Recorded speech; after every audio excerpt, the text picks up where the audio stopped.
السلام علیکم ورحمۃ اللہ وبرکاتہ۔ ناظرین، حاضر ہوں میں اپنے چینل یس بی ایم سچی بات میڈیا پر ایک بڑی خبر کے ساتھ۔ ناظرین، آج کل سوشل میڈیا پر ایک ویڈیو بہت زیادہ سرخیوں میں ہے۔ آپ نے بھی وہ ویڈیو دیکھا ہوگا جس کا تعلق مولانا سعد صاحب سے ہے۔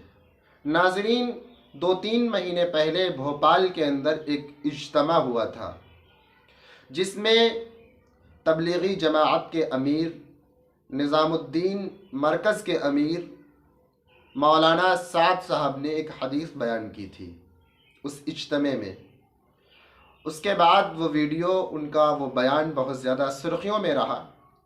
بہرحال میں آپ کو یہ بتاتا چلوں کہ دارالعلوم دیوبند کے محتمم مفتی ابوالقاسم نعمانی صاحب دورہ حدیث کے طلباء کو درس دے رہے تھے۔ اسی درمیان حضرت کے سامنے سے ایک حدیث گزری جس میں آپ نے، یعنی مفتی ابوالقاسم نعمانی صاحب نے، مولانا سعد صاحب کے اس بیان جو کہ آپ نے 2-3 مہینے پہلے ایک اجتماع میں دیا تھا، اس کی وضاحت بیان کر دی۔ دارالعلوم دیوبند کے محتمم مفتی ابوالقاسم نعمانی صاحب نے نہ ان کو برا بھلا کہا، نہ ان کے بارے میں کوئی غلط بات کہی، بس آپ نے سچائی کے ساتھ ان کے بیان کی وضاحت فرمائی۔ میں آپ سے پہلے تو گزارش کرنا چاہوں گا کہ آپ اس آڈیو کلپ کو سنیے۔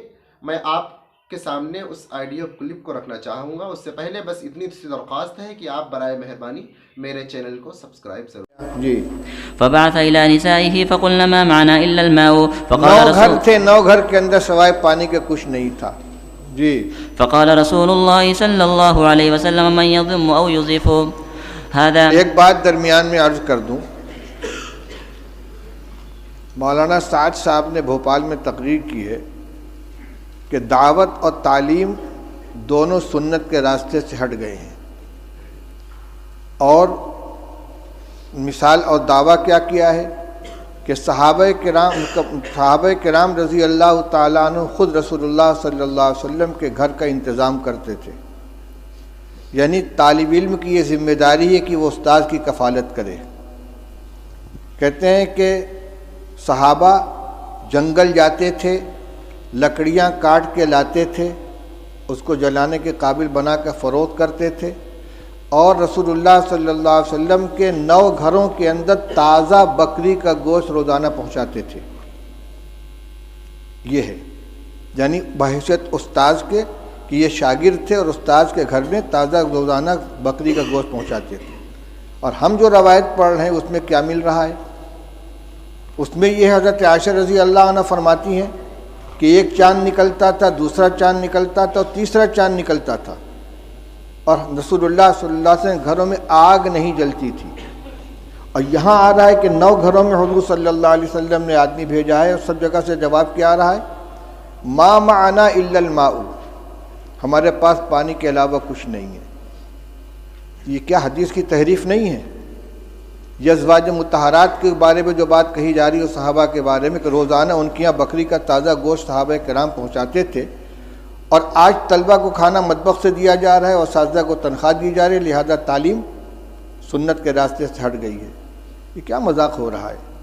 یہ جتنے مدارس چل رہے ہیں، جتنے اکابر نے مدارس قائم کیے ہیں، تعلیم گاہوں کا انتظام کیا ہے، اصحاب صفہ نہیں تھے جن کے لیے صحابہ کرام رضی اللہ تعالیٰ عنہ ملا کے خنگور کے خوشے لٹکا دیا کرتے تھے، اور انگور اور کھجور کے خوشے لٹکا دیا کرتے تھے، اور ان کو اسی سے کھانا دیا جاتا تھا۔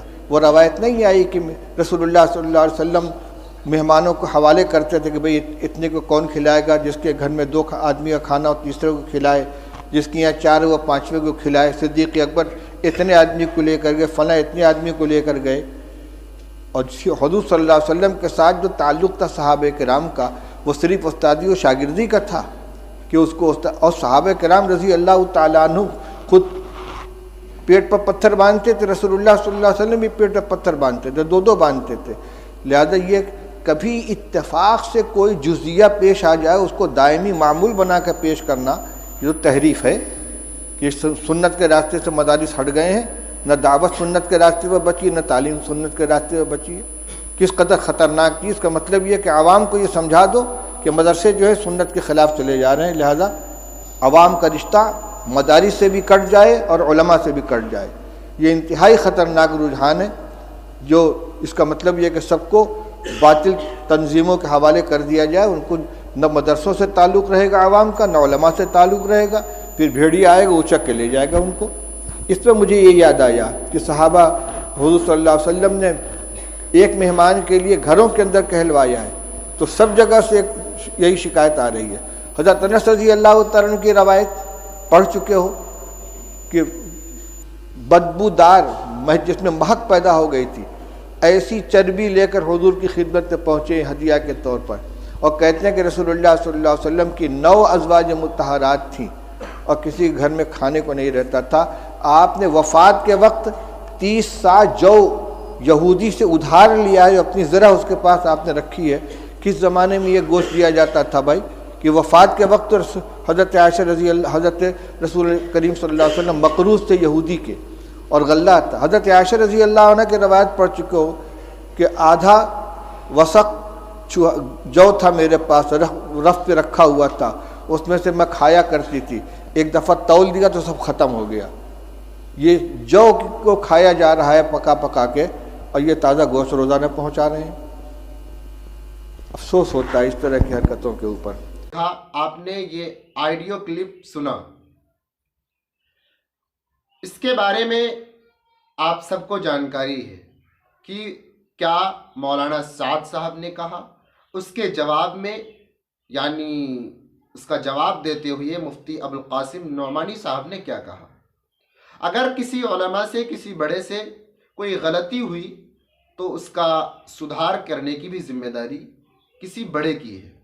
وہ دارالعلوم دیوبند کے محتمم مفتی ابوالقاسم نے بخوبی اپنی ذمہ داری نبھا دی، لیکن میرا مقصد اس ویڈیو کو لے کر کے آپ کے بیچ آنے کا صرف یہی ہے کہ میرے بھائی، ویسے بھی اس امت کے اندر یعنی امت محمدیہ میں ہم لوگوں کے اندر فرقہ پرستی جتنی ہے وہ کم نہیں ہے۔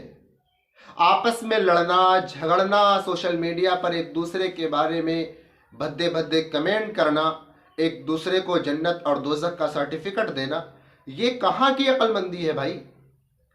اب جیسے اسی کو دیکھ لیجئے، شروع سے یہ معاملہ چل رہا ہے سوشل میڈیا پر، اور جب سے دارالعلوم دیوبند سے یہ بیان دیا ہے مفتی ابوالقاسم نعمانی صاحب نے، تب سے میں نے دیکھا ہے کہ سوشل میڈیا پر طرح طرح کی باتیں بنائی جا رہی ہیں، طرح طرح کے بیان دیے جا رہے ہیں، طرح طرح کے کمنٹ کیے جا رہے ہیں، کبھی دیوبند کو لے کر، کبھی مدرسوں کو لے کر، کبھی علماء کو لے کر۔ یہ سب کیا ہے بھائی؟ ہم ہوتے کون ہیں؟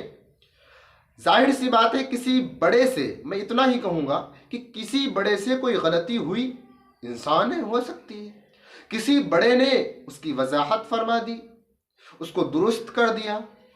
اب ہم لوگوں کو چاہیے کہ ہم لوگ اس کا سہارا لے کر کے سرخیوں میں آنے کے لیے، اپنے ویوز بڑھانے کے لیے دارالعلوم دیوبند کو ہی سرٹیفکیٹ دینا شروع کر دیں۔ یہ کہاں کی عقل مندی ہے؟ اس لیے میں مؤدبانہ گزارش کروں گا اپنے تمام بھائیوں سے جو کہ سوشل میڈیا پر ایکٹیو رہتے ہیں کہ آپ لوگ بڑوں کے بارے میں یا مدارس کے بارے میں کوئی بھدے اور گندے کمنٹ نہ کیا کریں۔